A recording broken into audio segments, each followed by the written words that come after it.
Alright, patch notes just dropped. Let's get straight into it. Ggez is a fighter who masters the art of attacking multiple targets and can provide allies with AoE damage boost. Ooh, okay. Okay, I see you. Ability 1. Attacks one enemy based on attack, inflicts defense down for 2 turns if the target is afflicted with Judgment Seal. Deals splash damage to one random enemy if the target has a debuff. Interesting S1. Ability 2. Attacks all enemies based on attack, inflicts Sear for 2 turns. Okay. Deals extra true damage based on maximum HP if they are afflicted with Judgment Seal. The true damage cannot exceed a certain percentage of Ggez's attack if the target is not afflicted with Judgment Seal, having a chance to inflict Judgment Seal for 2 turns upon landing a crit. He does true damage and inflicts Sear AoE. We're gonna have to see his multipliers to see if he's really good. Ability 3. Gains Sacred Flame for 2 turns. Inflicts Judgment Seal on all enemies for 2 turns. Attacks one enemy based on attack and inflicts... Why is every single Inferno unit has disease now? Like, we don't need every unit to be used on APAC, bro. You don't need disease. Just give him something else. Attacks one enemy based on attack and inflicts disease for 3 turns. That's quite long. Then attacks all enemies based on attack.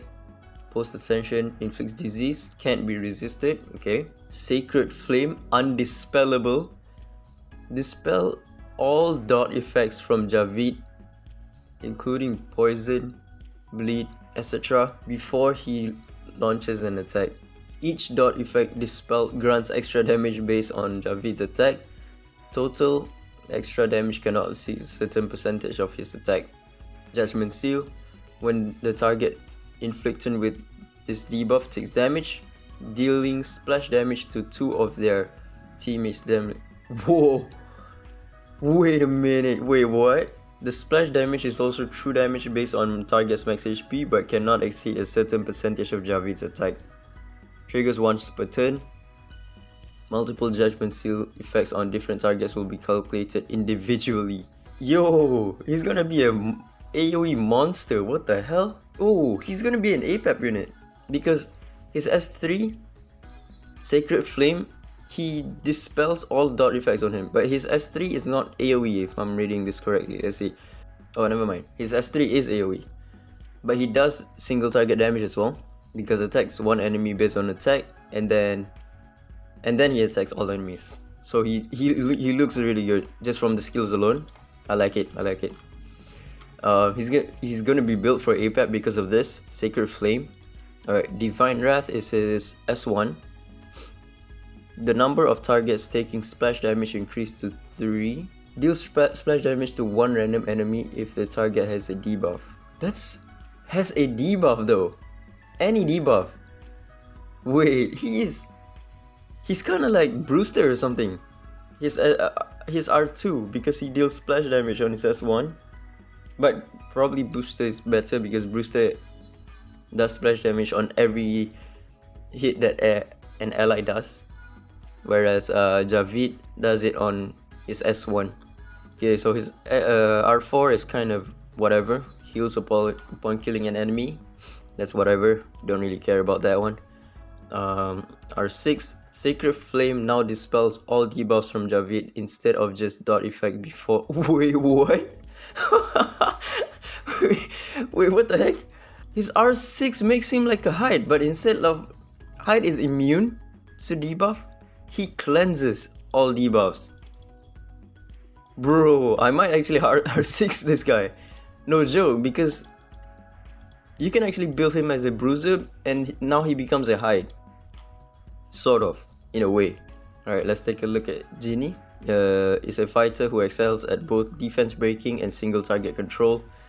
Attacks one enemy based on attack, won't trigger a crit.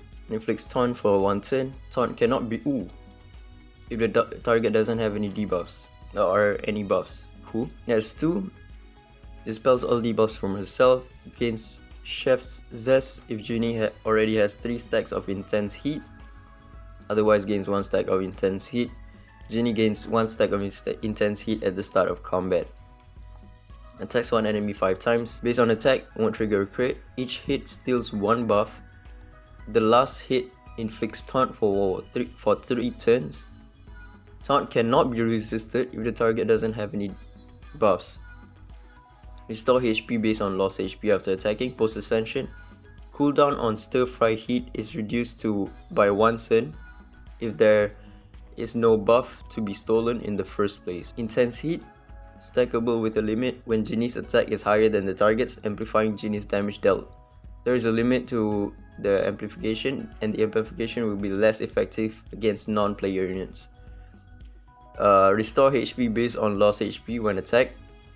Then deals true damage to the attacker. Each hit, intense hit, stack grants true damage equal to the certain percentage of Genie's attack.